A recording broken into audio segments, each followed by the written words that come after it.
Kisah Kiai Hasan Genggong.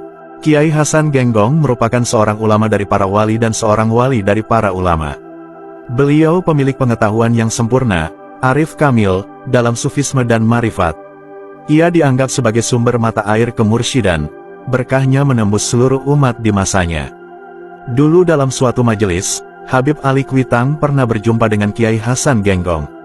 Sejenak Habib Ali Kuitang tertegun. Lalu dipeluknya Kiai Hasan sepuh dengan penuh keharuan. Air mata mengaliri pipi Habib Ali Kuitang. Saat itu ada seorang yang menemani Habib Ali Kuitang dan bertanya, "Bib, siapakah orang tua yang sangat sepuh ini yang engkau peluk tubuhnya?" tanya lelaki itu. Sambil menyeka air mata, Habib Ali Kuitang berkata, "Ketahuilah anakku, aku sering bermimpi berjumpa dengan Rasulullah. Dan aku sering mendapati orang sepuh ini ikut mengiringi Rasulullah sambil memegangi tangan Rasulullah," jawab Habib Ali sambil menunjuk kepada Kiai Hasan Genggong. Beliau Kiai Hasan Genggong adalah seorang solihin. Beliau pendiri pesantren Genggong daerah Kraksan Probolinggo. Jika Kiai Hasan akan kedatangan tamu dari Ahlul Bait, keturunan Rasulullah, beliau langsung keluar sambil berlari dan berkata, "Ada Rahatul Mustafa, wangi Nabi Muhammad." Padahal cucu Rasul tadi masih belum sampai ke tempat Kiai Hasan.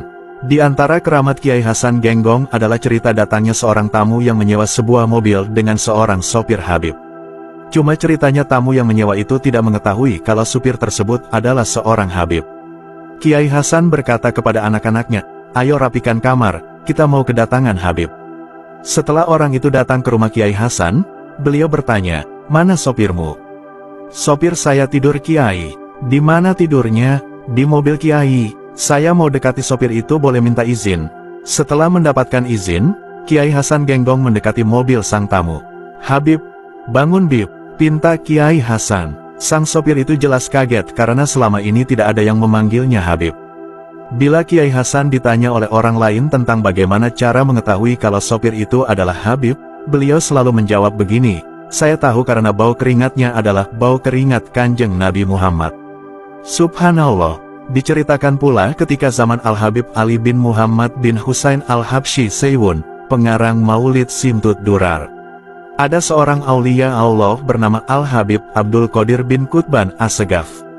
Habib Abdul Qadir bin Qutban adalah seorang alim yang sangat gemar bersilaturahim kepada para alim ulama, para waliullah yang masih hidup di zaman tersebut. Kegemaran beliau bersilaturahim bukan hanya terbatas di wilayah Hadramaut Yaman saja, tapi juga sampai ke Pulau Jawa Indonesia. Bahkan juga sampai ke kediaman Hadratus Syekh Kiai Muhammad Hasan Sepuh Genggong Probolinggo. Ketika tiba di kediaman Kiai Hasan Sepuh Genggong, Habib Abdul Qadir disambut dengan ramah. Beliau berdua pun berbincang-bincang, tentunya dengan bahasa Arab, sampai pada akhirnya Kiai Hasan Sepuh bertanya, yang kalau diterjemahkan, "Habib, bagaimana kabarnya Habib Ali Habsyi Seiwun, pengarang Simtud Durar?" Ditanya seperti itu, Habib Abdul Qadir terkejut dan terheran-heran. Bagaimana bisa Kiai Hasan Sepuh Genggong mengenali Habib Ali Habsyi Seiwun? Sedangkan Kiai Hasan secara zahir tidak pernah ke Hadramaut Yaman, dan Habib Ali Habsyi Seiwun juga tidak pernah ke Indonesia. Seolah mengetahui apa yang ada di hati Habib Abdul Qadir, Kiai Hasan kembali berkata, "Habib Ali Al-Habsyi Seiwun itu kulitnya seperti ini," menyebutkan, "wajahnya begini," menyebutkan, "kalau duduk seperti ini," disebutkan, "jalannya seperti ini," disebutkan, "di kediaman Habib Ali rumahnya seperti ini," menyebutkan, "di depannya ada masjid bernama Masjid Riyadh dan tiangnya ada," menyebutkan. Dan bertambah kagumlah Habib Abdul Qadir bin Qutban. Takjub oleh Kiai Hasan Sepuh Genggong yang menyebutkan secara detail seolah-olah beliau sangat akrab dengan Habib Ali Al-Habsyi dan mengetahui keadaan rumahnya di kota Seiwun Hadramaut Yaman. Padahal Kiai Hasan tidak pernah sampai ke sana. Lalu setelah cukup berbincang-bincang, tak lama kemudian, Habib Abdul Qadir bin Qutban pun berpamitan pulang. Ketika sekembalinya dari tanah Jawa ke Yaman, Habib Abdul Qadir bin Qutban mengunjungi kota Seiwun, untuk bertemu dengan Al-Imam Al-Arif Billah Al-Habib Ali Al-Habsyi Seiwun.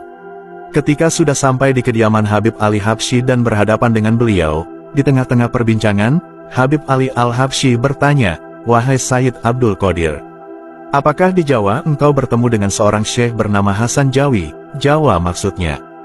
Habib Abdul Qadir teringat pertemuannya dengan Kiai Hasan Sepuh Genggong. Beliau mengangguk mengiyakan. Lalu Habib Ali Al-Habsyi berkata, Syekh Hasan itu kulitnya seperti ini, menyebutkan, wajahnya seperti ini, menyebutkan, duduknya begini, mencontohkan, jalannya seperti ini, menceritakan, dan di rumahnya begini, menjelaskan. Hingga Habib Abdul Qadir takjub dengan detailnya penjelasan Habib Ali Seiwun tentang Kiai Hasan seolah keduanya adalah sahabat karib yang akrab. Padahal Habib Ali Seiwun tidak pernah ke Indonesia. Subhanallah.